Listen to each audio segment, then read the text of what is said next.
वो बहुत करीब है, भागो भागो। क्या आपको लगता है कि गूगल अर्थ ने दुनिया का चप्पा चप्पा छान मारा है? गलत। इस दुनिया में आज भी एक ऐसी जगह मौजूद है जो सैटेलाइट की नज़रों से ओझल है, जहां लोहे और पिघले हुए तांबे की एक अजीम दीवार खड़ी है, और उस दीवार के पीछे खामोशी नहीं है। वो वहां मौजूद है अरबों की तादाद में। एक ऐसी कौम जो अपने मुर्दों को दफनाती नहीं बल्कि खा जाती है, जिनकी भूख इतनी वहशी है कि वो सांपों और बिच्छुओं को भी जिंदा निगल लेते हैं। तारीख की किताबें कहती हैं कि वो इंसान हैं, लेकिन उनके चेहरे डाल की तरह चिपटे हैं, और बाज़ रवायात के मुताबिक उनके कान इतने बड़े हैं कि वो उन्हें कंबल की तरह ओढ़ कर सोते हैं। आपने याजूज मजूज का नाम तो सुना होगा। इनकी रहाई का वक्त शायद बहुत करीब आ चुका है। आइए चलते हैं उस दीवार के उस पार, जहां आपका सबसे खौफनाक डरावना ख्वाब हकीकत बनने वाला है। कहानी शुरू होती है हजारों साल पहले, जब बादशाह जुल्करनैन एक तंग पहाड़ी दर्रे पर पहुंचते हैं। वहां के लोग खौफ से काम रहे थे।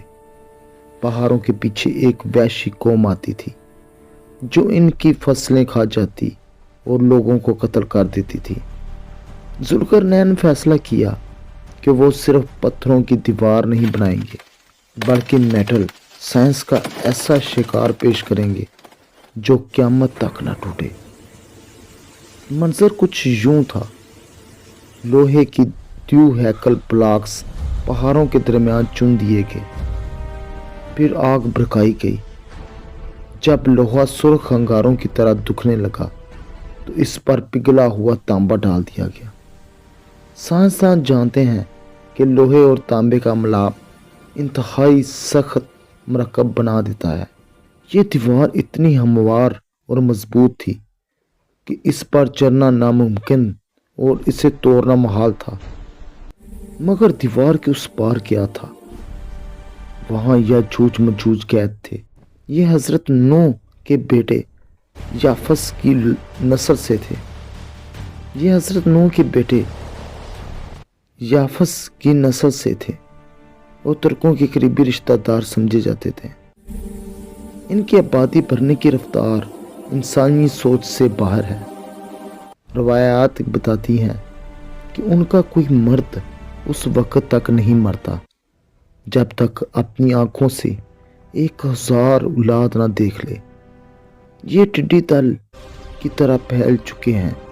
हर रोज़ सुबह ये अपने औजार उठाते हैं और दीवाना वार दीवार खोदना शुरू कर देते हैं।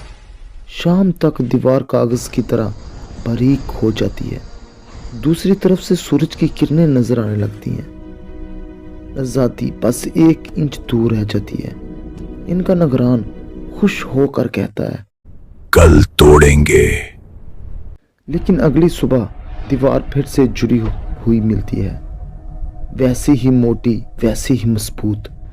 हजारों सालों से यही मायूसी इनका मुकद्दर बनी हुई है। वक्त गुजरता है। नबी करीम सल्लल्लाहु अलैहि वसल्लम के दौर में इस दीवार में पहला शिकवा पड़ता है। आप सल्लल्लाहु अलैहि वसल्लम ने फरमाया, अरब के लिए हलाकत है इस शर से जो करीब आ चुका है। फिर वो ज़माना आता है जब दज्जाल कत्ल हो चुका होगा। हज़रत ईसा ज़मीन पर अदल कायम कर चुके होते हैं और दुनिया पुरसकून हो जाती है। अचानक अल्लाह की तरफ से हज़रत ईसा को वही आती है, ऐ ईसा अपने साथियों को लेकर फौरन कोहे तूर की पनाह में चले जाओ, क्योंकि मैंने अपनी ऐसी मखलूक आज़ाद कर दिया है जिससे लड़ने की ताकत किसी इंसान में नहीं, हत्ता कि तुम में भी नहीं। इसी लम्हे दीवार के पीछे तारीख बदलने वाली होती है। याजूज मजूज हस्बे मामूल दीवार खोद रहे होते हैं। दीवार टूटने के बिल्कुल करीब है। सरदार हमेशा की तरह कहने, कुल तोड़े। तोड़ेंगे। सरदार हमेशा की तरह कहने ही वाला होता है कि कल तोड़ेंगे, मगर आज अल्लाह की तरफ से इसकी ज़बान से अल्फाज निकल जाते हैं, इंशाअल्लाह। अगर अल्लाह ने चाहा तो कल तोड़ देंगे। ये इंशाअल्लाह वो चाबी थी जिसकी कमी थी। अगली सुबह दीवार वैसी टूटी हुई मिलती है। एक आखिरी धक्का, वो धड़ाम, दीवार गिर जाती है। कुरान कहता है वो हर बुलंदी से फिसलते हुए निकल आएंगे। अब ज़मीन पर जो होगा वो क़यामत से कम नहीं। ये सबसे पहले इसराइल में मौजूद बहरा तबरिया पर टूट पड़ेंगे। वो इस झील का सारा पानी पी जाएंगे। जब आखिरी लश्कर वहाँ पहुँचेगा तो झील सूख चुकी होगी। वो हैरत से कहेंगे यहाँ कभी पानी हुआ करता था। ये दरिया खुश्क कर देंगे, खेत खा जाएंगे और रवायत के मुताबिक ज़मीन पर कोई जानदार बाकी नहीं बचेगा। ये सांप, बिच्छू और दरिंदे तक खा जाएंगे। इंसान किलों में छुप जाएंगे और ज़मीन पर वहशत का राज होगा। जब ज़मीन पर मारने के लिए कोई ना बचेगा तो इनका गुरूर जुनून में बदल जाएगा। वो चीख कर कहेंगे हमने ज़मीन वालों को ख़त्म कर दिया, आओ अब आसमान वालों का किस्सा पा करें। वो अपने तीर और नेज़े पूरे ज़ोर से आसमान की तरफ फेंकेंगे। अल्लाह आज़माइश के लिए इन तीरों को खून आलूद करके वापस लुटा देगा।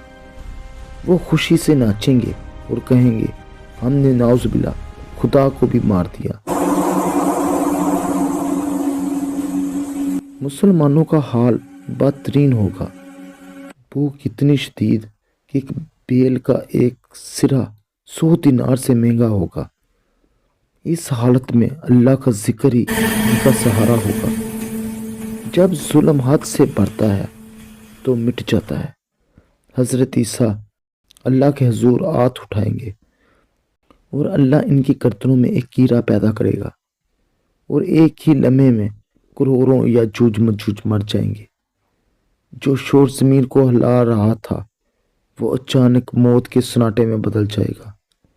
मुसलमान पहाड़ से नीचे उतरेंगे तो ज़मीन पर पाँव रखने की भी जगह ना होगी। हर तरफ लाशें और बदबू होगी।